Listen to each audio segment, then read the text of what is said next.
The Living Rock Caverns, once the go-to place for high-level mining and fishing, where hundreds of players gathered, socialized, and camped on their way to 99 mining and fishing. Now, it's a ghost town where you would be hard-pressed to find even one player in the vast eerie cave. Let's find out all about the Living Rock Caverns from its release to its inevitable death some years later. I'm the Runescape historian, let's get right into it. The year was 2009 and the game was in a pretty healthy state overall despite the controversial Wilderness and Free Trade Removal update in late 2007 that saw a temporary dip in player numbers. The community had been clamoring for high-level skilling updates for years at this point. Many of the updates targeted mid-level skills and the higher-level skilling community was feeling left out. In the Q&A sessions leading up to September of 2009, a common question was brought up regarding high-level skilling methods and areas, with one player presenting the question: are you currently working on high-level content, 80 to 99, for skills? If so, what are the skills that will be receiving this content?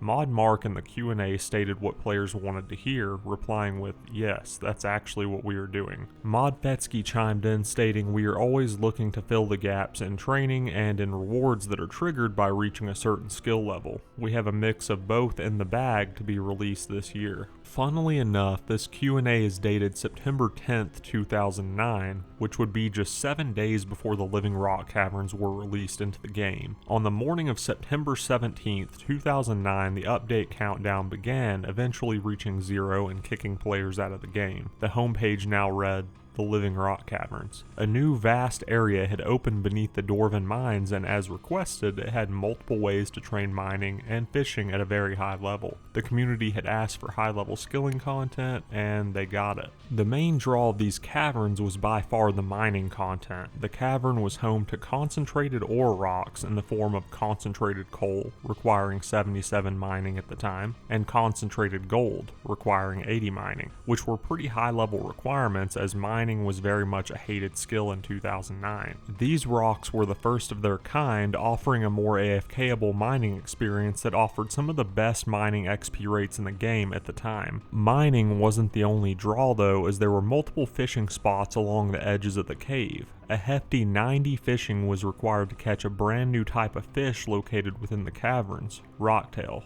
Rocktail was a new type of fish at the time and became the best single-click piece of food for a time, healing 22 but also being able to overheal. There were other types of food such as, I believe, sea turtles or mantas. One of those healed 22, tuna potatoes healed 22, but none of those had the ability to overheal, making Rocktail the best. For my old school RuneScape viewers who never got the opportunity to play the game in 2009 and check out the Living Rock Caverns at its peak, rocktails were pretty much anglerfish. There were also cavefish requiring 85 fishing, but those were less notable and not as popular. They were there though. The fishing spots required specific bait that was obtained from killing the living rock creatures within the cavern. These rock-like creatures operated similarly to the runite golems on old school RuneScape, where they had to be defeated in combat, then mined afterwards for some of their rewards. There was also a living rock patriarch monster that spawned every 2 hours or so, I could be wrong about that, somewhere in the cavern, and had guaranteed loot rolls when defeated that were somewhat valuable to players. The rock creatures typically acted as a hindrance or pest to the skillers rather than a valuable feature though, as they constantly attacked anyone who was around and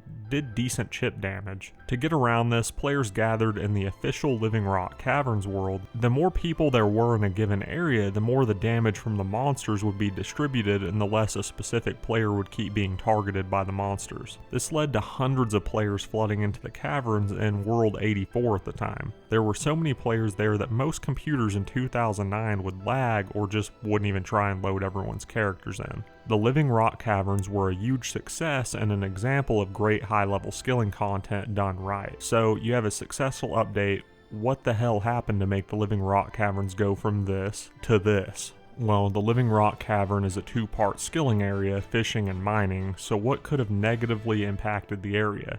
better methods or alternative methods in those respective skills. Let's start with mining first. In 2011, an alternative mining area was released via the lava flow mine and locked behind a quest, but the XP rates were fairly bad even for the time, and most people just stayed there long enough to get the golden mining outfit, which was a skilling outfit that gave 2.5% extra mining XP when worn. Upon getting it, most players just returned to the Living Rock Caverns with their fancy new golden outfit. I actively played around 2011 and can confirm that the caverns were still very much active after Lava Flow Mine came out. If anything, people used Lava Flow Mine to slowly get up to 77 or 80 for the concentrated ores and then left for the caverns, so this wasn't the reason for its demise. In the latter part of 2015, the Crystallize spell came out, which increased experience at the cost of whatever resource was being gathered. This may have impacted the caverns a small bit due to the efficiency crowd going to areas with better XP per hour for the time. Methods such as crystallized granite became popular as it was better XP per hour for the time. Granted, this was not a relaxed way to train, but may have stolen some players away from the caverns. Also released in 2015, there was the Golem and Shark skilling outfits, which were released and made it to where living rock creatures would no longer be aggressive when the outfits were worn. At first, these were only available as possible rewards from Treasure Hunter, a microtransaction system in modern Runescape. As such, the outfits weren't widely obtained at the time.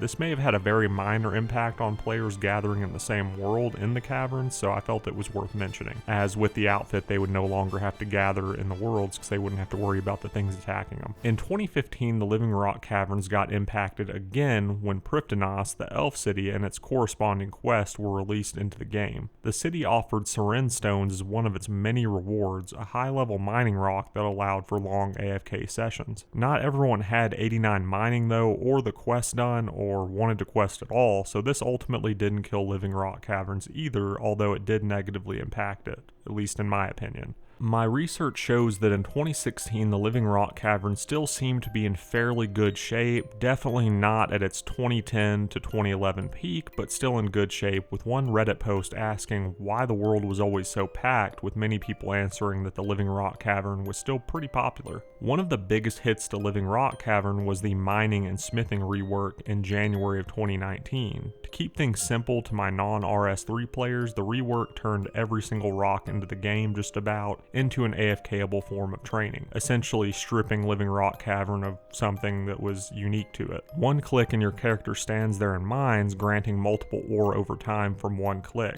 Granted, with the stamina bar introduction with the update, it is beneficial to glance at the screen every once in a while again to refill that stamina bar, but the skill's intensity is nowhere near what it once was. It's important to note that before the rework between 2016 and 2018, the cavern did continually decline, with a post in October of 2018 lamenting its decline and remembering its popularity. All of these changes to the mining skill, whether it be the rework or new methods, had a negative impact on the cavern. The secondary draw of the cavern is rocktail, the best fish in the game at its release in 2009, but that was 14 years ago at this point and things change rather quickly. Better fish such as sailfish among others have been introduced since then. There were also things such as waterfall fishing in 2015 and Menifos later on, with its fishing areas and reputation system that players wanted to go for while getting fishing XP, as it makes sense to knock out multiple things if you're fishing anyways, right? All of these factors and more that I'm probably missing out on as I'm not a frequent RS3 player led to the demise of the Living Rock Caverns. The area now sits underneath Falador, a shell of its former self. It's actually kinda eerie walking through there if you played in 2010. There is a silver lining though. A large majority of content in both versions of RuneScape does not get its time in the sun, and if it does, it's very short-lived. Living Rock Caverns managed to last as prime content from September of 2009 until a few years afterwards. It even remained mildly popular 7 years after its release before ultimately declining a bit before the mining and smithing rework. That goes to show how amazing the area was. Many skilling ideas released in the modern day draw inspiration from the Living Rock Caverns. It was an amazing update. But guys, that's about all I have for you. Thank y'all for watching. I'm the RuneScape Historian, checking out. Peace.